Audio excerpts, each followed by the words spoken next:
Sejam bem-vindos a mais um episódio de Cravo e Crimes, mais um podcast sobre True Crime, por que não? Sejam bem-vindos de volta, é sempre um prazer estar aqui com vocês. Meu nome é Gabriela Oda, não sei se eu já cheguei a me apresentar para vocês, eu acho que não. Estamos no episódio 40 e eu acho que eu não me apresentei devidamente para vocês. Meu Deus, não, tá bom, vamos fazer então. Meu nome é Gabriela, eu tenho 28 anos, eu sou biomédica formada, trabalho em um hospital. E é isso, gosto muito de ouvir histórias sobre True Crime, acho que desde sempre.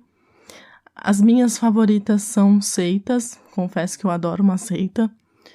E gosto muito de casos solucionados. Casos que não tem solução, fico meio assim. Mas eu gosto também de ouvir, não tenho problema nenhum. Mas assim, tirando isso, acho que é só. Eu sou péssima em me apresentar, então qualquer coisa, desculpa, gente, eu tenho muita vergonha. Enfim, e o episódio de hoje, ele é um episódio, assim, muito importante, eu acho. Eu gosto muito de falar sobre ele. É um caso que eu conheço faz muitos anos, assim, desde que eu conheço o True Crime, foi uma das primeiras histórias que eu ouvi. E eu acho que ele tem uma importância muito importante, assim, em casos de pessoas desaparecidas, sequestro, então eu acho que é uma coisa assim muito importante da gente conversar. Então faz tempo que eu tava querendo trazer ele, mas eu não achava um momento certo assim para trazer. Então agora que eu consegui dar uma organizada assim no conteúdo assim direitinho, consegui dar uma mesclada, homem, mulher.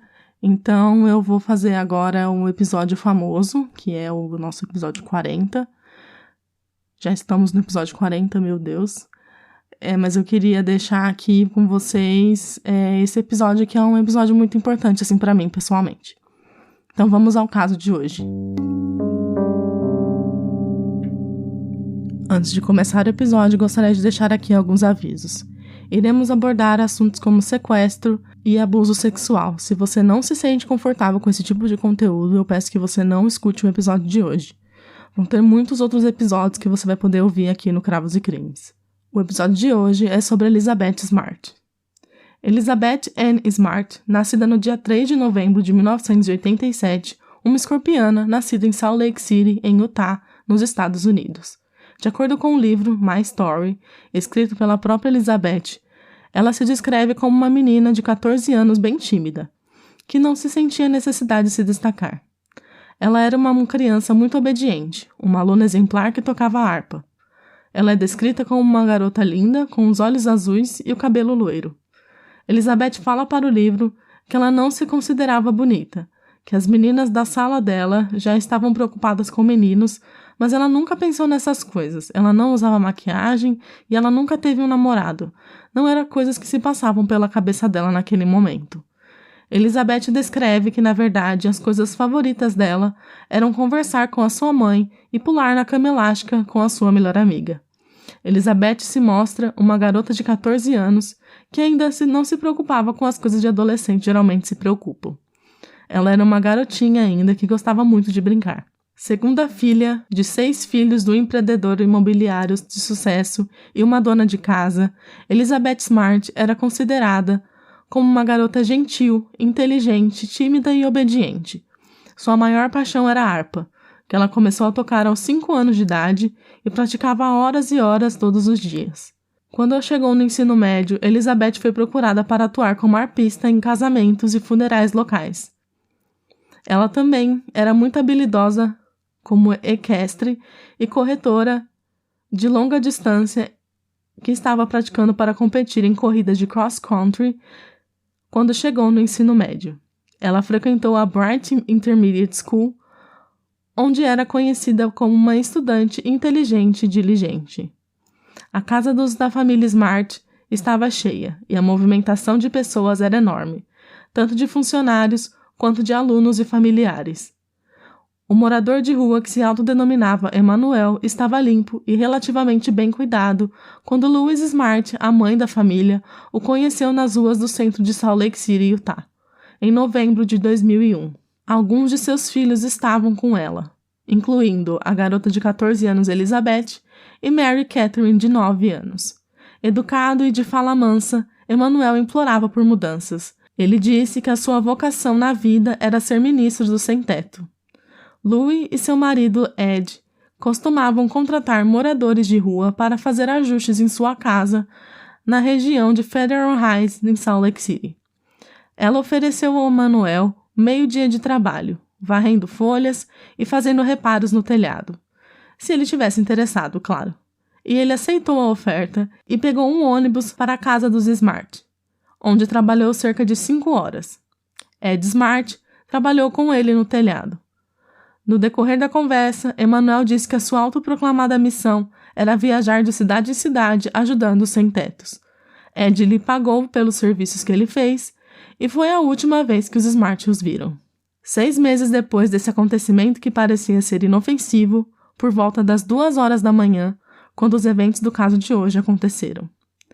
Mary Catherine Smart, de 9 anos de idade, acorda com um barulho e descobre que a sua irmã, Elizabeth Smart, de 14 anos de idade, não estava mais deitada ao seu lado na cama king size que ela dividia com a sua irmã.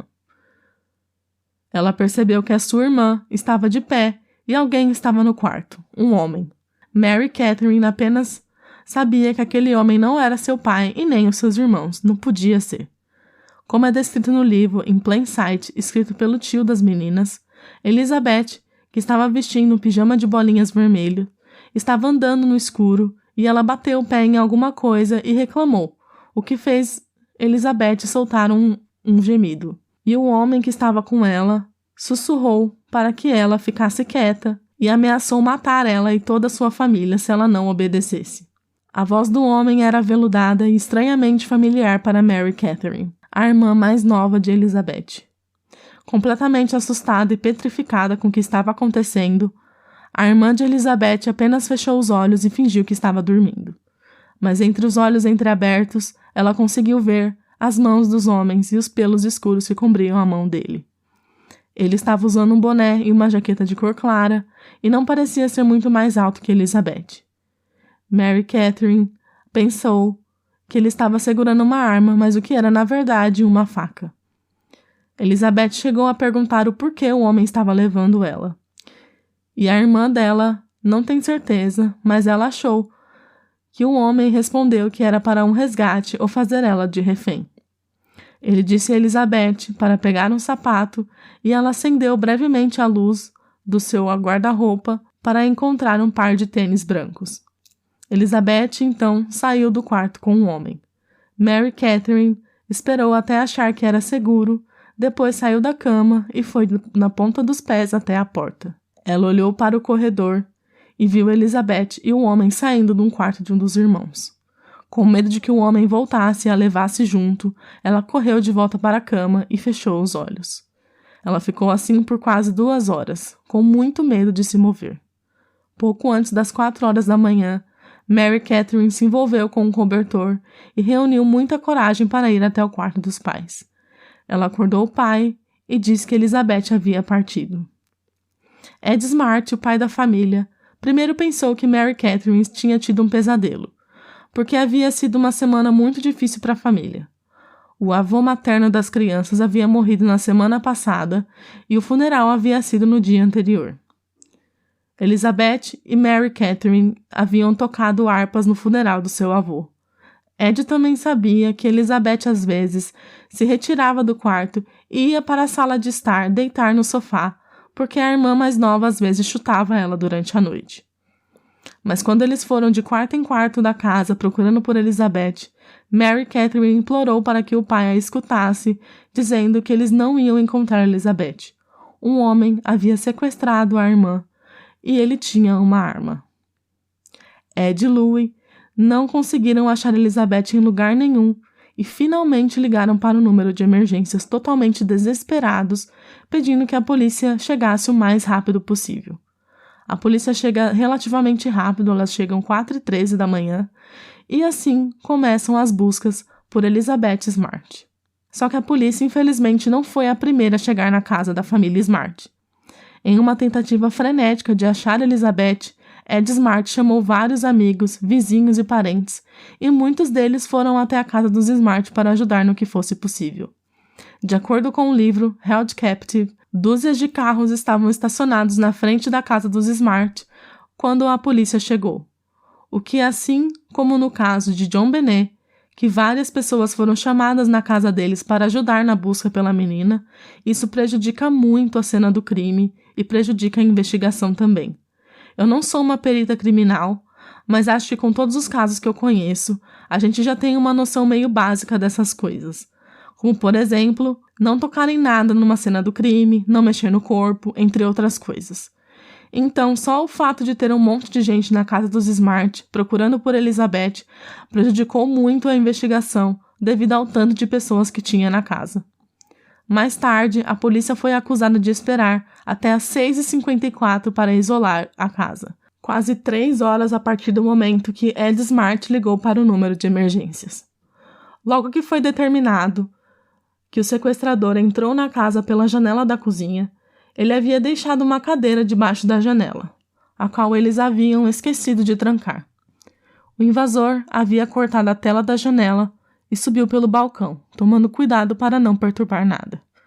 Cães de caça da polícia tentaram sentir o cheiro de Elizabeth, mas a trilha em que os cães encontraram aparentemente terminava em vários metros de distância da casa. Sem nenhuma evidência de um carro desconhecido na área, a polícia concluiu que Elizabeth e seu sequestrador haviam partido a pé. Mas se tivessem saído da casa pouco depois das 2 horas da manhã, teriam uma vantagem bem considerável em relação à polícia. Por volta das 7h30 da manhã, as estações locais de televisão e rádio transmitiram boletins de emergência alertando o público que Elizabeth estava desaparecida. Às 9 horas da manhã, 100 policiais e voluntários vasculharam a área em busca de Elizabeth, em um homem que se encaixava na descrição de Mary Catherine. Helicópteros da polícia estadual ampliaram o circuito da busca. O presidente da igreja que a família de Elizabeth frequentava entrou em contato com a família Smart e ofereceu a sua ajuda. Ele notificou todas as igrejas de 5 estados, distribuindo fotos de Elizabeth e incentivando os membros da igreja para ajudar nas buscas pela menina. Foi pedido que Bob Smeater, da Laura Recovery Center, para emprestar-se aos especialistas. Bob Smeater e sua esposa fundaram esse centro depois de sua filha, Laura, ser sequestrada e assassinada em 1988. Bob, que morava e tinha o centro no Texas, enviou um voluntário para organizar os diversos voluntários que se reuniram na frente de um hospital. Os Smeaters escreveram um manual para os pais da vítima de sequestro, mostrando-lhes como é a forma mais eficaz de se agir em tal crise. Milhares de pôsteres de pessoa desaparecida foram impressos, com diversas fotos de Elizabeth em diversos ângulos com expressões diferentes, para que as pessoas pudessem ter uma boa imagem dela caso encontrassem a menina. O Centro de Informações de Pessoas Desaparecidas de Utah distribuiu 800 panfletos para departamentos da polícia e distritos escolares em estados vizinhos. A polícia expandiu o foco da busca para além de Utah, no sudeste de Idaho e Oregon, onde ocorreram 2 sequestros recentes de crianças também. A polícia compilou uma lista de empreiteiros, reparadores e corretores imobiliários que estavam na casa para que pudessem ser entrevistados. Eles também verificaram os computadores dos Smart para ver se tinha algum predador sexual que poderia ter abordado Elizabeth em uma sala de bate-papo online, mas não encontraram nenhuma evidência de tal contato. E a família relatou que Elizabeth nunca havia usado a internet também. A polícia ofereceu uma recompensa de $10.000 a quem apresentasse informações sólidas que levassem ao resgate de Elizabeth. No dia 5 de junho, Ed Smart, o pai da família, surgiu da casa e encarou todos os repórteres que estavam na frente de sua casa acampados. O caso de Elizabeth logo virou uma comoção nacional. Lutando contra suas emoções, Ed falou diretamente com a sua filha, dizendo: Elizabeth, se você estiver por aí, nós estamos fazendo de tudo que é possível para te ajudar. E lutando contra as lágrimas, ele falou com o sequestrador, pedindo que por favor soltasse sua filha. No dia seguinte, Ed e Louie anunciaram que diversas pessoas doaram e chegaram em um valor de $250.000 como recompensa por informações sobre Elizabeth e seu paradeiro. A polícia começou, com diversas pessoas, que passaram pela casa da família Smart durante aquelas últimas semanas que antecederam o sequestro de Elizabeth. A família havia feito reformas na casa porque eles iriam vender a mansão que eles estavam vivendo. Então, eles estavam fazendo reparos para a venda. Inúmeras pessoas passaram pela casa dos Smart. Então, a polícia começou por essas pessoas e chegaram em 2 suspeitos que, infelizmente, não levaram a nada. A polícia ficou meio sem saber o que fazer devido à falta de provas que tinham no caso do sequestro. Enquanto isso, na noite do sequestro de Elizabeth Smart, um homem, que por enquanto vamos chamar de Emmanuel, não estava no topo da lista dos suspeitos porque, mesmo assim que a polícia tentasse encontrar ele, seria extremamente difícil de achá-lo, porque ele vivia no meio da mata de Dry Creek Canyon, fora da cidade de Salt Lake City, com a sua esposa, Wanda Barzee. E agora tinha Elizabeth Smart, a pessoa que ele pretendia fazer ser a sua segunda esposa. Na noite do sequestro, Emmanuel forçou Elizabeth a caminhar cerca de 6 quilômetros até o desfiladeiro, onde ele havia construído anteriormente um abrigo escondido para sua nova noiva. Ele cavou um buraco de 6 metros de comprimento e construiu uma tenda sobre ele. Logo após eles chegarem ao acampamento, ele insistiu que ela tirasse o pijama vermelho para que ele pudesse queimá-lo. Ela recebeu vestes brancas para usar, assim como seus sequestradores. Ele amarrou um cabo de metal em volta da sua perna e a amarrou em uma árvore para que ela tentasse fugir. Emmanuel, que era um sacerdote ungido, planejava realizar uma cerimônia de casamento para se unir e Elizabeth em uma comunhão.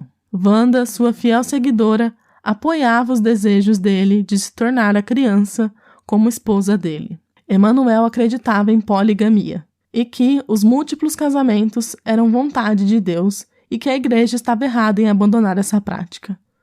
De acordo com o depoimento de Elizabeth, Wanda eventualmente começou a lavar seus pés e lhe dizer para trocar de pijama, para trocar com uma roupa por vestes brancas iguais a deles.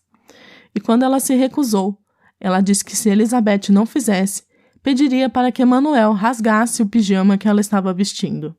Então, ela tirou e colocou as vestes.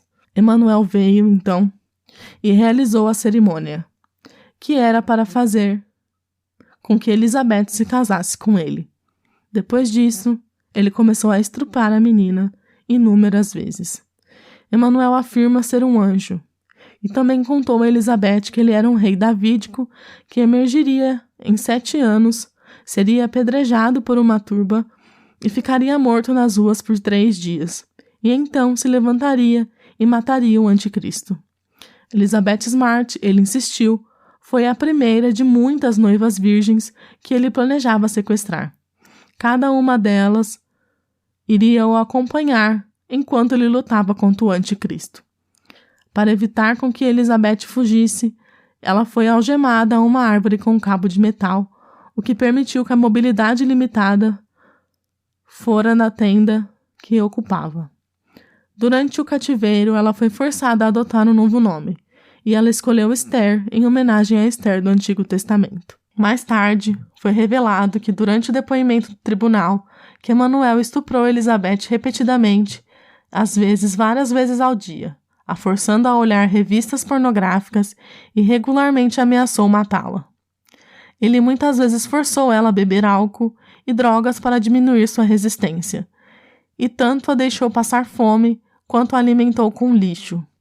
O abuso de Elizabeth foi facilitado com a ajuda de Wanda, a quem Elizabeth mais tarde se referiria como a mulher mais malvada que ela já havia conhecido.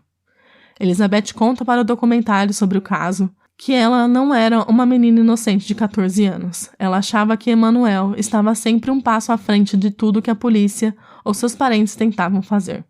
Ela achava que Emmanuel sempre tinha o que ele queria. Ela ainda fala que todo o tempo que eles ficaram nessa tenda, teve abuso, trabalho a fazer, como limpar a tenda e organizar as coisas em sua volta e nada mais. Depois de alguns dias amarrada na árvore, Emmanuel solta às vezes Elizabeth, e ela fala que foi um alívio ele ter soltado ela. Mas ela pagou isso com a alma dela, porque ela tinha ganhado a confiança de Emmanuel para que ela pudesse andar livremente pelo acampamento deles. Emanuel e Wanda mantiveram Elizabeth presa em seu complexo improvisado no Canyon do dia 5 de junho ao dia 8 de agosto, quando os residentes da cidade de Salt Lake City começaram a ver um familiar casal vestido, a quem às vezes se referiam como Joseph e Mary ou José e Maria, com uma criança vestida de forma semelhante. Wanda e Elizabeth usavam véus que cobriam grande parte do seu rosto. O casal levou Elizabeth a alguns de seus antigos lugares, incluindo restaurantes fast food que tinham buffets baratos e à vontade. Eles normalmente comiam vorazmente. Mais tarde, um funcionário do restaurante relatou que viu Elizabeth sair da mesa sozinha para reabastecer o prato do buffet e voltar para terminar a refeição. Quer que ela temesse por sua vida ou tivesse sucumbido ao que seu pai depois mais tarde diria como lavagem cerebral, Elizabeth não mostrou nenhum sinal de que ela estava sendo detida contra sua própria vontade. As pessoas que viam o trio nada normal os consideravam excêntricos, mas pareciam que não iam fazer mal a ninguém. Eles eram sempre vistos andando pela cidade. Pessoas que faziam caminhadas e ciclistas os encontravam no Canyon. Ninguém jamais considerou a possibilidade de que aquela garota, com vestes brancas sujas, pudesse ser a adolescente sequestrada, cuja fotografia estava em todo o estado. Elizabeth fala para o documentário que ela nunca sofreu síndrome de Estocolmo. Ela diz que mesmo que ela parou de resistir aos abusos que eles faziam com ela, não significava que ela tinha perdido o ódio que ela tinha pelos seus abusadores. Quando uma criança é raptada, a polícia não pode simplesmente descartar os membros da família como possíveis suspeitos. Por isso, a polícia de Salt Lake City pediu aos membros masculinos da família Smart que submetessem ao teste de polígrafo administrado pelo FBI. Todos nós sabemos que não se deve confiar em testes dos polígrafos, por favor, gente. Ele se baseia nos batimentos cardíacos, e se você está muito nervoso ou tem ansiedade assim como eu, com certeza você vai ser pego por esse teste e vai dar que você está mentindo. Tom Smart escreveu em seu livro In Plain Sight que o seu teste de polígrafo durou quase 8 horas, a maior parte cansativa e angustiante. Ed Smart descreveu a sua experiência no polígrafo como 4 horas de inferno. Em última análise, os testes de polígrafo não identificaram um possível suspeito dentro da família. Certa noite, em outubro de 2002, Mary Catherine Smart, de 10 anos agora, entrou no quarto de seus pais e foi até seu pai. Ela se lembrava de quem havia sequestrado a sua irmã. Ela disse, acho que eu sei quem é. É Emanuel. Ela explicou que estava folheando o livro Guinness de Recordes Mundiais e de repente lhe ocorreu.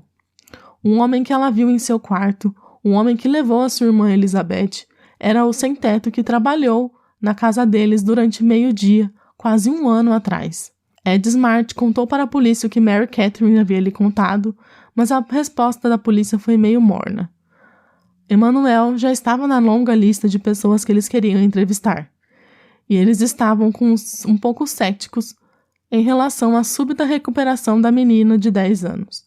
A polícia ainda considerava o falecido Richard Ricci o principal suspeito e conduziu uma investigação sobre essa teoria. Além disso, eles já haviam procurado seus arquivos informativos alguém que tivesse o pseudônimo Emanuel, e não encontraram nada.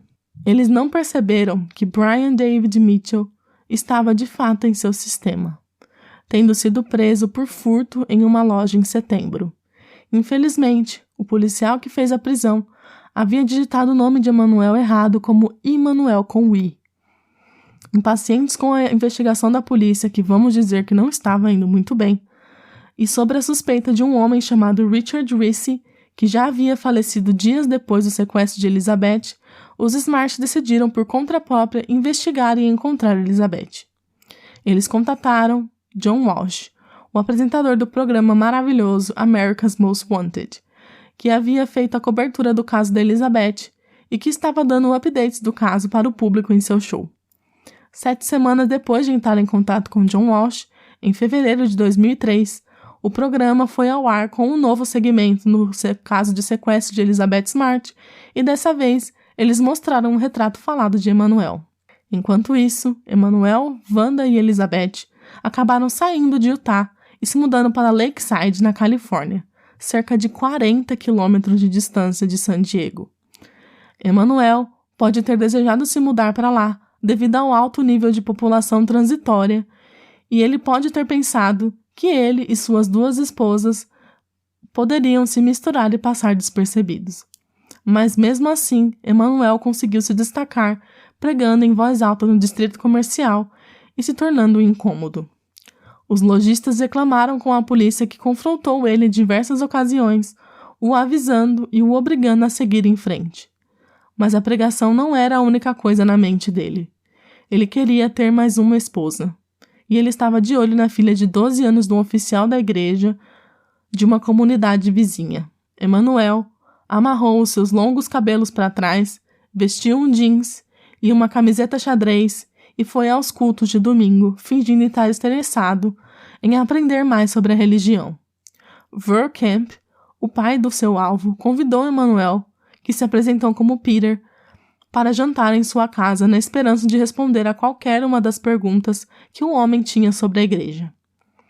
Durante a refeição, Camp teve a impressão, pelas perguntas de Emanuel, de que ele sabia muito mais sobre a igreja do que ele estava tentando parecer.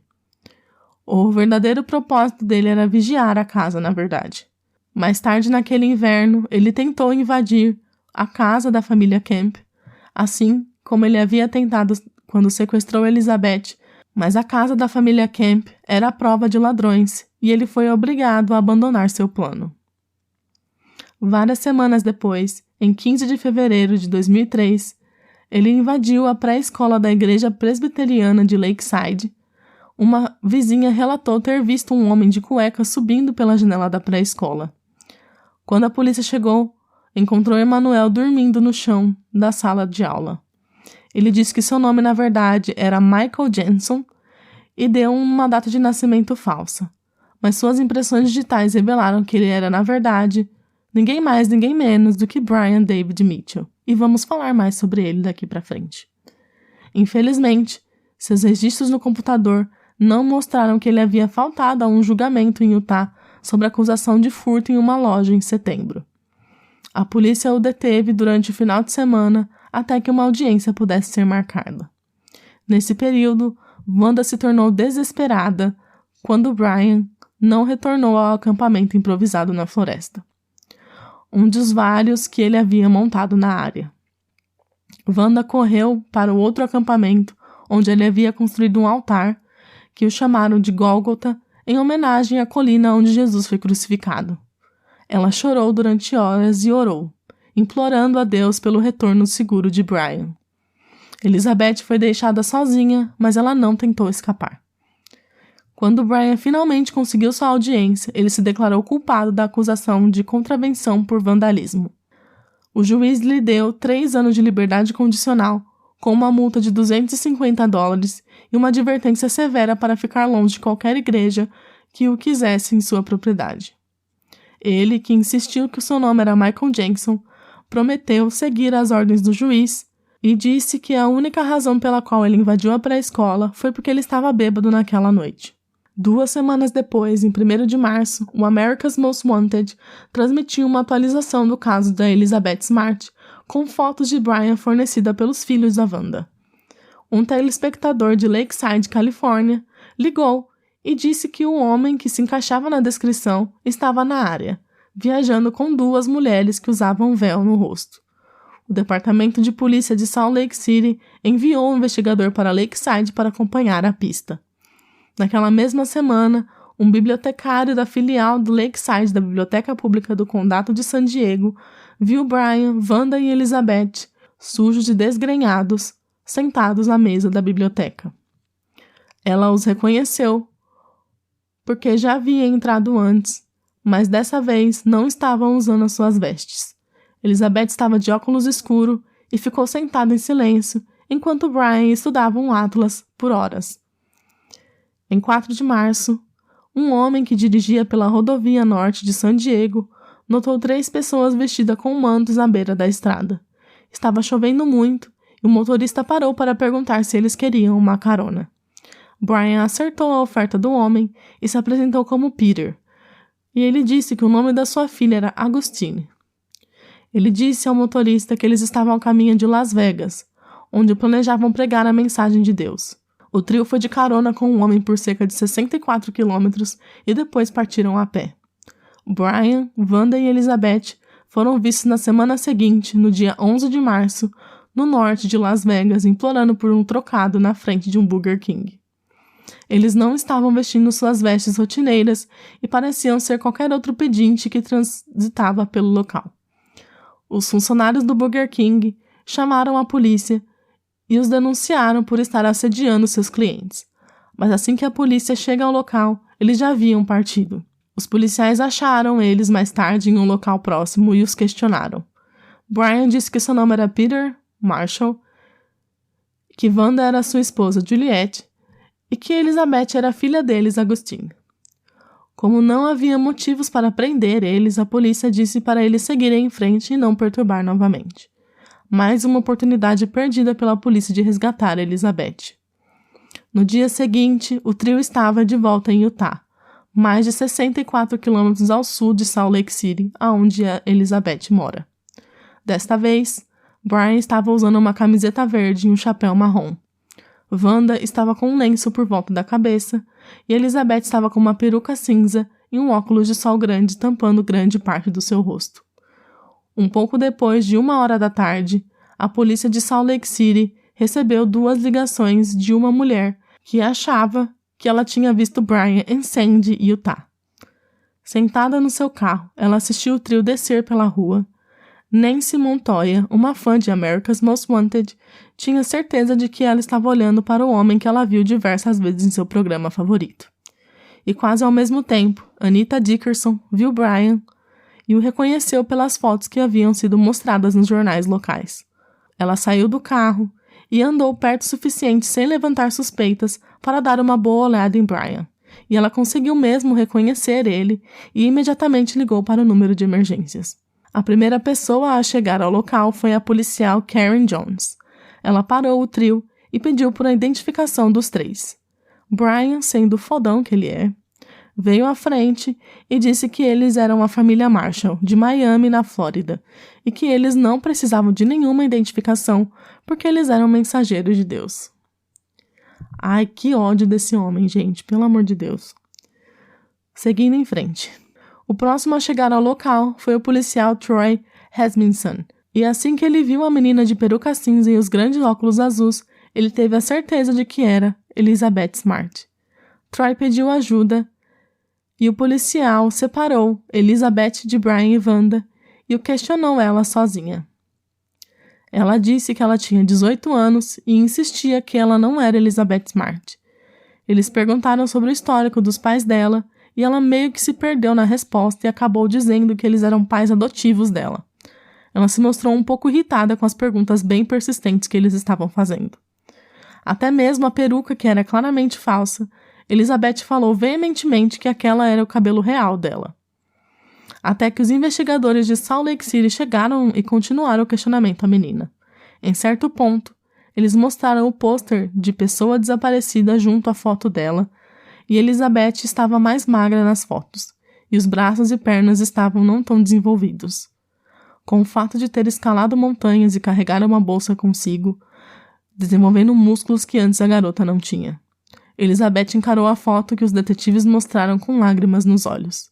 E então os policiais perguntaram mais uma vez se ela é Elizabeth Smart, e ela respondeu que sim. Mais tarde naquele dia, Ed Smart foi chamado pela polícia de Salt Lake City para ir até a delegacia. Ele pensou que ele estava sendo convocado para identificar o tal de Emmanuel. E ele entrou na sala de espera e, de repente, ele viu, ninguém mais, ninguém menos, do que Elizabeth sentada no sofá, e ele ficou perplexo. O investigador responsável pelo caso lhe perguntou se a menina era mesmo sua filha, e ele chorou e respondeu que sim. Ed correu até Elizabeth e a abraçou com força. Ele olhou para o rosto da menina, que estava desaparecida por 9 meses, e lhe perguntou se aquela era mesmo ela. E ela segurou forte seu pai e lhe respondeu que sim, era ela. O pai de Elizabeth queria muito levar sua filha de volta para casa o mais rápido possível, mas a polícia queria que ela ficasse um pouco mais para mais questionamentos. Sendo assim, eles poderiam construir um bom caso contra Brian e Wanda.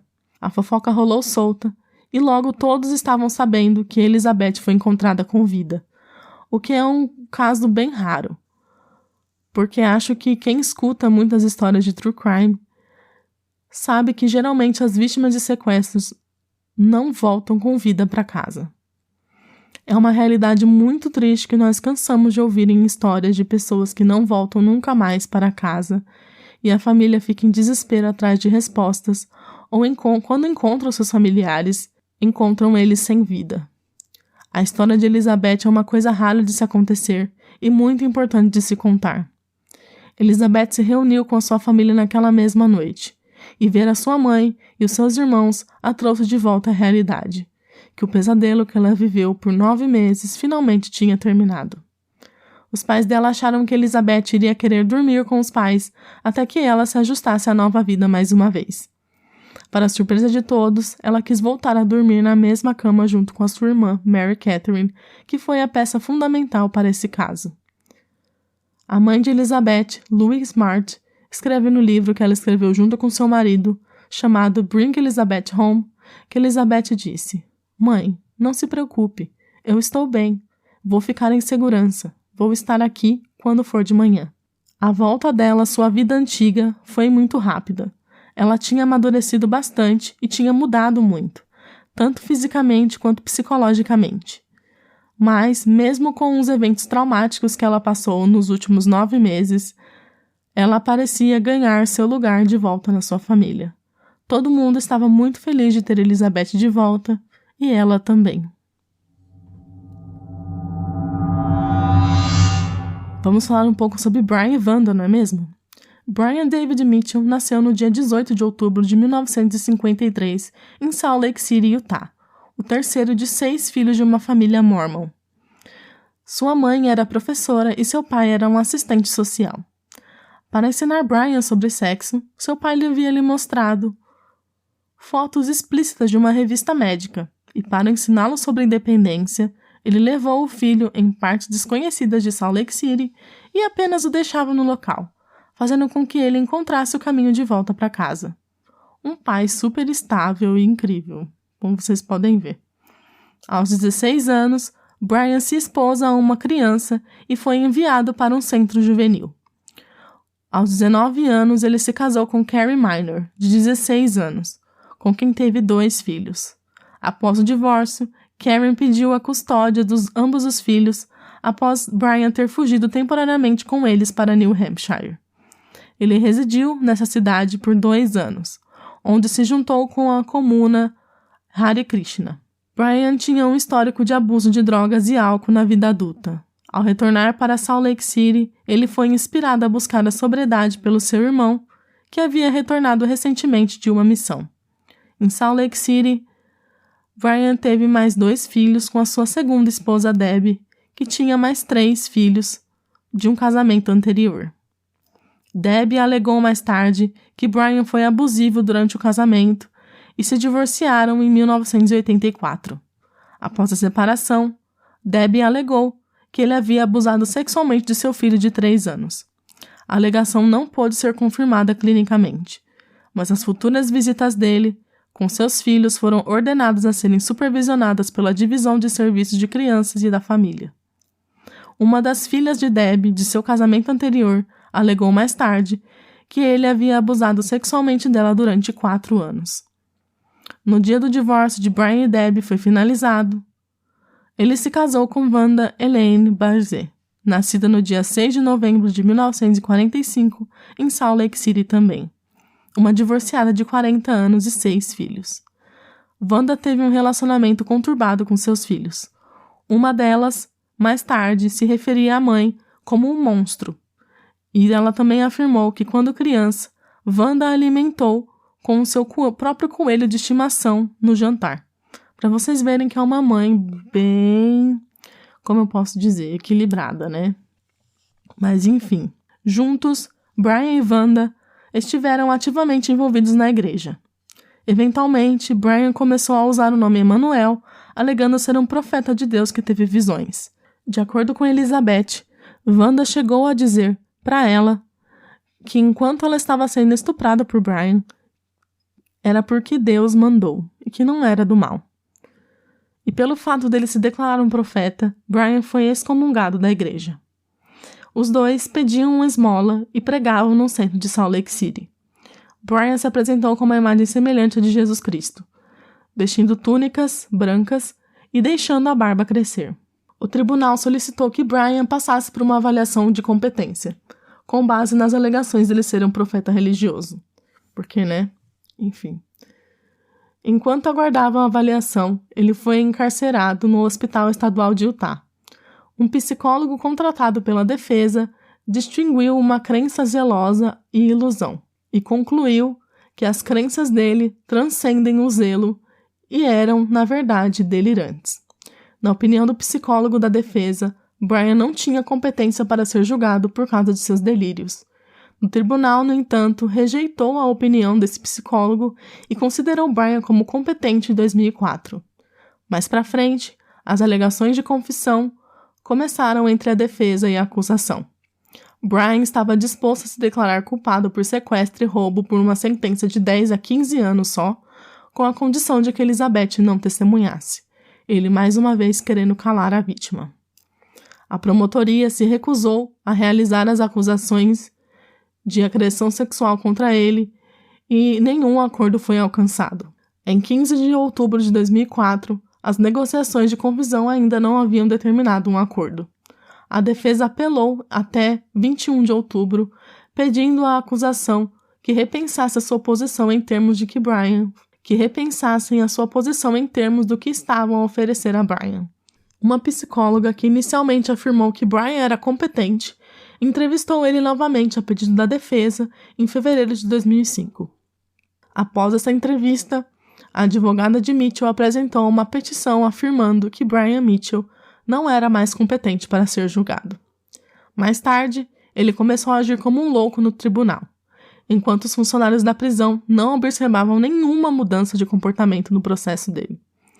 No fim das contas, a juíza concordou com a defesa, afirmando que o comportamento dele refletia em psicose. Brian voltou para um hospital estadual em Utah em outubro de 2005 e lá permaneceu até 2008.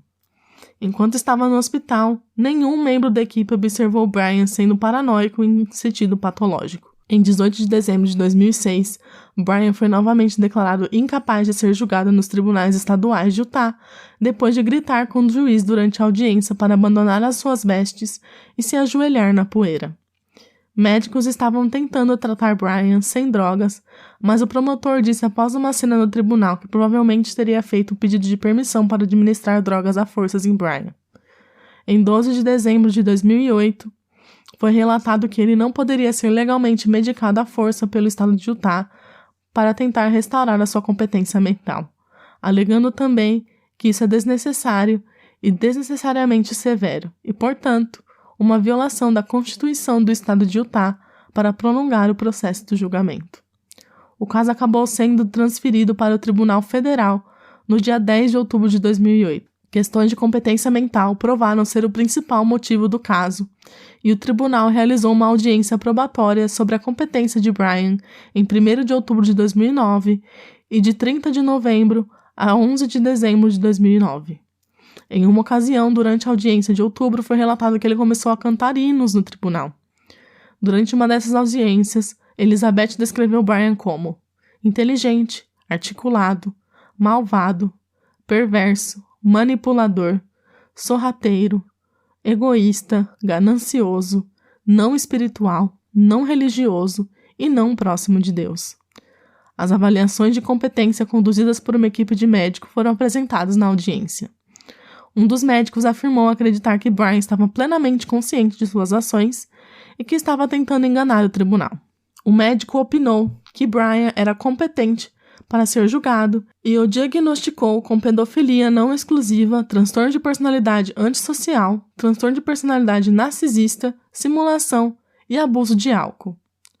O médico acreditava que Brian era altamente manipulador e usava suas expressões religiosas como forma de persuadir as pessoas a ignorar sua alta função e o considerá-lo como delirante. Especialistas da defesa, incluindo um psicólogo, não contestaram esse diagnóstico. Eles afirmaram que Brian tinha um transtorno delirante fixo concomitante, acreditando que Brian estava mentalmente doente no momento do crime e que isso prejudicou seu julgamento. Brian Mitchell foi considerado competente para ser julgado em 1º de março de 2010. Wanda Barzé acabou sendo declarada culpada e foi condenada a penas simultâneas de 15 anos de prisão estadual e federal. No entanto, devido aos atrasos de avaliações mentais, o caso do Brian demorou quase 8 anos para chegar em julgamento. O julgamento de Brian Mitchell começou no dia 8 de novembro de 2010.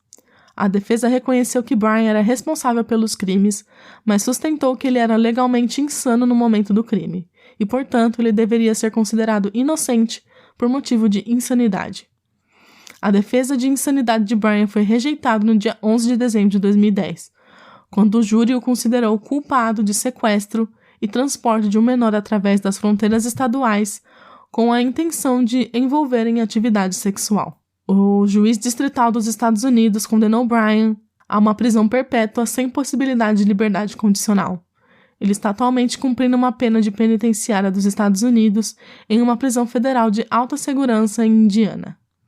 Em 2016, a prisão federal de Barzé foi encerrada e ela foi transferida para o Centro Médico Federal em Carswell, em Fort Worth, Texas, para uma prisão estadual em Utah, em Draper, em Utah, para começar a cumprir a sua sentença de prisão estadual. Ela foi libertada em setembro de 2018, o que Elizabeth Smart protestou dizendo que ela acreditava que Wanda não havia sido reabilitada ao ponto de ser libertada. Mas o advogado de Wanda garantiu que ela não era um perigo para a sociedade.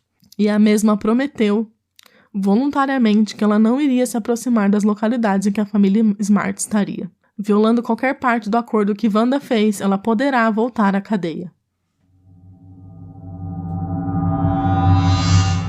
Elizabeth se tornou uma ativista pela proteção de crianças e comentaristas de um jornal nos Estados Unidos. Desde que começou a trabalhar, ela se tornou uma ativista e uma ávida defensora de pessoas desaparecidas. Em 1º de maio de 2013, em um discurso em uma conferência sobre tráfico de seres humanos na Universidade Johns Hopkins, ela discutiu a necessidade de enfatizar a autoestima individual no combate de tráfico de seres humanos e a importância de dissipar mitos culturais que cercam a perda do valor de meninas após o contato sexual. Tendo sido violada pelo seu sequestrador, ela recordou o impacto destrutivo da exposição a programas de educação sexual baseados apenas na abstinência. Muitos deles ensinam que uma garota sexualmente ativa é semelhante a um chiclete mascado. Elizabeth disse: "Eu pensei, oh meu Deus, eu sou aquele chiclete mascado. Ninguém masca um chiclete novamente. Você joga fora. E é tão difícil você sentir que você não tem valor. Por que valeria a pena gritar? Por que faria diferença se você fosse resgatada? Sua vida ainda não tinha valor." Elizabeth passou a pedir para os seus ouvintes para que educassem as crianças sobre autoestima, evitando se verem também como vítimas. Em 11 de novembro de 2009, Elizabeth deixou Salt Lake City para servir uma missão pela Igreja de Jesus Cristo dos Santos dos Últimos Dias em Paris. Ela retornou temporariamente da sua missão em novembro de 2010 para servir como testemunha do principal julgamento federal de Brian David Mitchell. Após o julgamento, ela retornou à França para retornar da sua missão, voltando para casa em Utah no início de 2011. Enquanto servia como missionária na Missão Paris, Elizabeth conheceu um escocês, Matthew Gilmore. Em janeiro de 2012, um ano após eles começarem a namorar, eles ficaram noivos. Eles se casaram em 18 de fevereiro de 2012 em uma cerimônia privada em Havaí. Desde então, o casal teve 3 filhos. Em 2019, enquanto viajava para casa em Utah, a bordo de um voo Delta Airlines, Elizabeth alegou que foi acordada por um passageiro do sexo masculino ao lado dela, esfregando a parte interna da sua coxa. Ela relatou o incidente e iniciou um programa de autodefesa para mulheres e meninas chamado Smart Defense. Ela disse: "Não importa quem você é e o que está vestindo. Nenhuma dessas coisas importa se você é abusada ou aproveitada. Não é sua culpa, você tem todo o direito de se defender e cuidar de você mesma, de fazer o que for preciso para se manter segura." E como sempre, antes de terminar o episódio, gostaria de deixar uma organização sem fins lucrativos que tenha algo a ver com o nosso caso de hoje. Falamos muito sobre pessoas desaparecidas aqui. Então eu gostaria de deixar com vocês o movimento Mães da Sé, que é uma ONG que trabalha para encontrar pessoas desaparecidas, dando um amparo, toda ajuda a mães que buscam pelos seus filhos desaparecidos. Fundada por Ivanice Esperidião, em 1996, após a mesma ter uma filha que foi dada como desaparecida em 1995. A partir do dia que a filha dela desapareceu, a vida de Ivanice virou do avesso. Na busca por sua filha, ela teve que lidar com o descaso e a ineficiência das autoridades, além da crescente angústia por terem uma pista. Por mais de 20 anos depois, Ivanice ainda não encontrou Fabiana. Mas a sua esperança se mantém viva e é combustível para ajudar tantas outras mães, pais, filhos, esposos e amigos a encontrarem seus entes desaparecidos. A ONG Mães da Sé tem atendimento psicológico para famílias dos desaparecidos e posteriormente para crianças encontradas com parceria com a Universidade Mackenzie aqui em São Paulo. Tem assessoria jurídica através de advogados voluntários, parceria na esfera tanto privada como pública com a Delegacia de Pessoas Desaparecidas, o DHPP, SOS Criança, Ministério da Justiça, abrigos, conselhos tutelares e etc. A fiscalização de órgãos públicos também.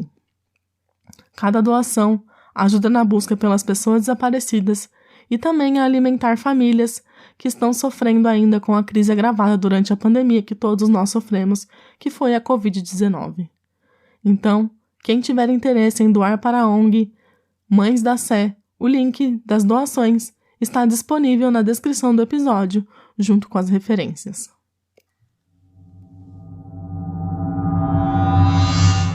Então é isso, espero que vocês tenham gostado do episódio de hoje. Eu conheço esse caso faz muito tempo, acho que desde que eu entrei no mundo de crimes reais. Essa é uma história bem conhecida e acredito que a maioria de vocês já conhece essa história.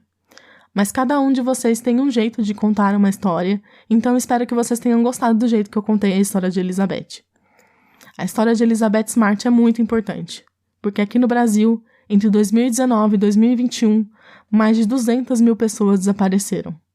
Os adolescentes de 12 a 17 anos são os que mais desaparecem no nosso país. Um caso de uma pessoa desaparecida voltar para casa é bem pequena. E, infelizmente, os que são encontrados estão sem vida. Muitos deles ficam desaparecidos por anos e famílias sofrem muito com a falta desse familiar faz na vida deles. Infelizmente, os desaparecimentos no Brasil tendem a cair no esquecimento da população, mas nunca de seus familiares. Então escolhi esse caso por isso, para dar um pouco de esperança entre os casos tão tristes quanto que a gente ouve por aí ou que vocês escutam aqui no podcast. É isso, não se esqueçam que estamos nas redes sociais, estamos no Instagram, no Twitter e no Facebook. Eu estou sempre atualizando lá no Instagram quando tem novos episódios, quando sai alguma notícia relacionada a um caso que eu já tenha feito ou coisas assim. Então acompanhem nossas redes sociais para vocês ficarem por dentro de tudo que acontece aqui no podcast. Outra coisa que eu queria deixar aqui com vocês é o link de solicitações de caso. Por enquanto eu estou fazendo casos que eu tenho na minha lista, mas eu estou sempre aberta a fazer caso que vocês tenham vontade de ouvir.